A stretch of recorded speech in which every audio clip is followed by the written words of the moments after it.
Good morning YouTube. I will apologise for this being pretty wobbly. I don't normally meet people apart from the odd cyclist on my walk, so you're on my selfie stick so I can talk and walk. Because I'm a woman, I can multitask, right? Good morning, it's Friday, yay! Beginning of the weekend.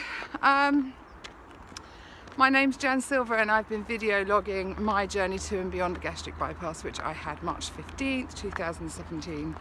I've got a couple of joggers coming along now, so I will say my good mornings and not speak too much until they've gone past. So, morning. So yes, I've had gastric bypass. I've lost 5.5 stone now. The journey isn't easy. It's doable, it's tough at times, but it is 100% worth it. I feel amazing. I'll just show you the view there that I've just walked along that canal path. It's so beautiful, especially as the sun's rising. I do like a bit of wildlife, to be honest, and this time in the morning the herons and all the birds are out having their breakfast, so that makes for a really happy Jan. I'm going off the canal path now into a fishing estate, actually, which Claire's husband would probably really like. We live really close to the Wazing estate. I don't know if you've heard of that, but I think that's carp fishing. I'll show you some of it along my route. So this morning I was watching and catching up on one of my YouTubers. She's a fairly new one. She hasn't had surgery yet. Her name's Tony is Losing It, and it's Toni if you want to go along and have a follow. She's due to have surgery in 2 weeks' time. But I found it really interesting this morning.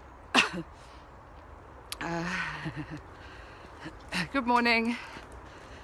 She was talking about her pre-op appointment yesterday, and she's having a gastric bypass, which is what I've had as well. And in fact, she talked about something I've never even heard of. I learned something new this morning. She said she was about to go and buy a medical alert necklace. And I thought, well, I wonder what for. I know you shouldn't have NSAIDs, which are anti-inflammatories, because they can cause ulcers, and when you've got a tiny tummy, that's not good.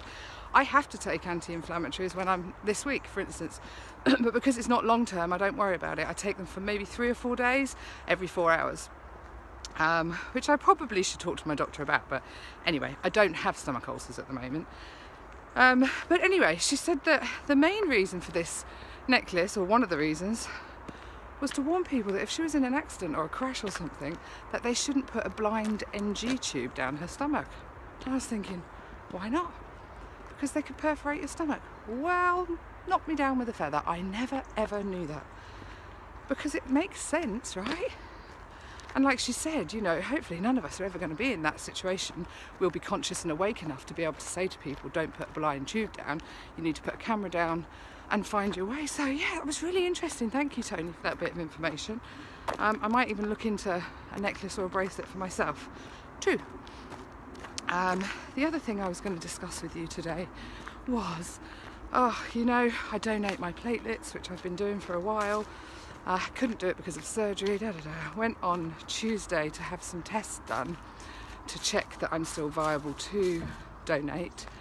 And in fact, they've sent me a letter yesterday saying that my haemoglobin levels are way too low.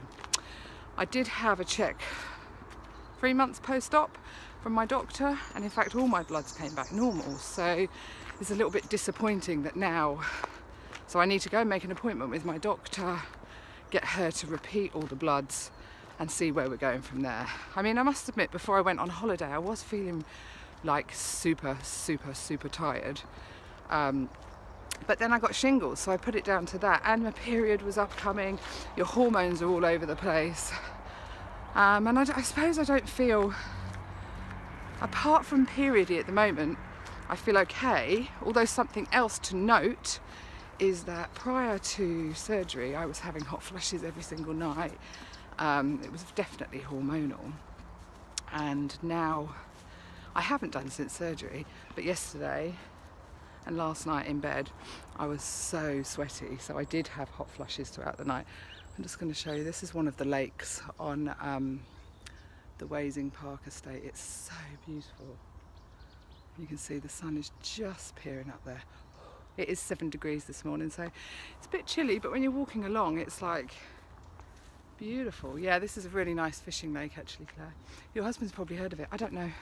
I think there's a lot of lakes around this estate. It isn't just the one. So yeah, that was a little bit disappointing for me that I had my haemoglobin levels are low. So I'm going to try and phone the doctor this morning and see how quickly I can get in with them to get this resolved. Hopefully just take some pills and see where I go from there. But it also proves that maybe 3 months after surgery, having all my bloods done was perhaps too soon.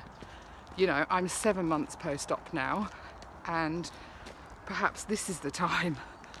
You know, was I due to have some more bloods? I don't know. I haven't had much communication from the hospital because I made that complaint. I was meant to see my dietitian, but I do think I was away, and I didn't take that too seriously because 7 months out is a little bit late to be seeing a dietitian, don't you think?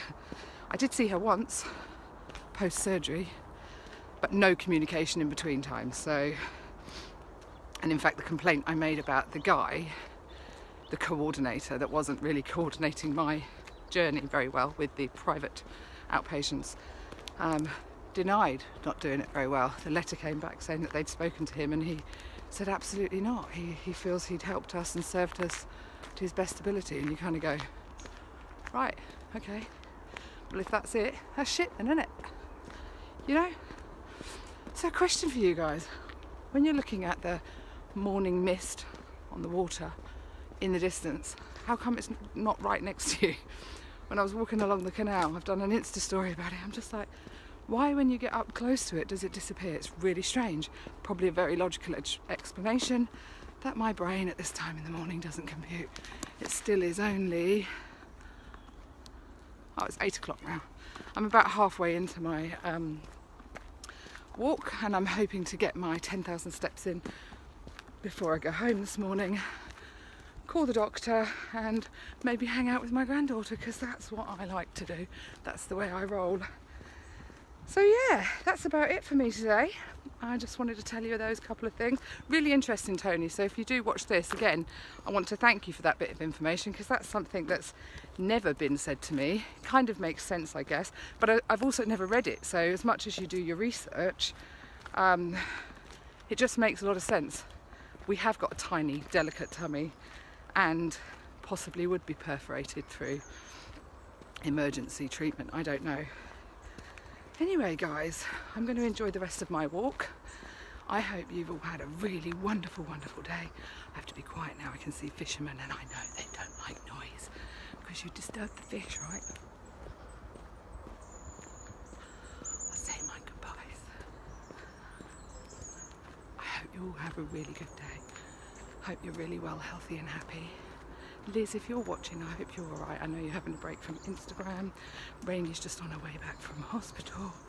We've got the meet-up next week. That's really exciting. Me and Dawn are staying in London. Claire might be joining us. I don't know. And yeah, I got into a 16 coat yesterday. Winner, winner, chicken dinner. So again, a really happy, positive post from me. Long may this last, hey? Take care, guys. If you haven't already, please click like and subscribe, and I'll chat to you again tomorrow. Thanks, bye.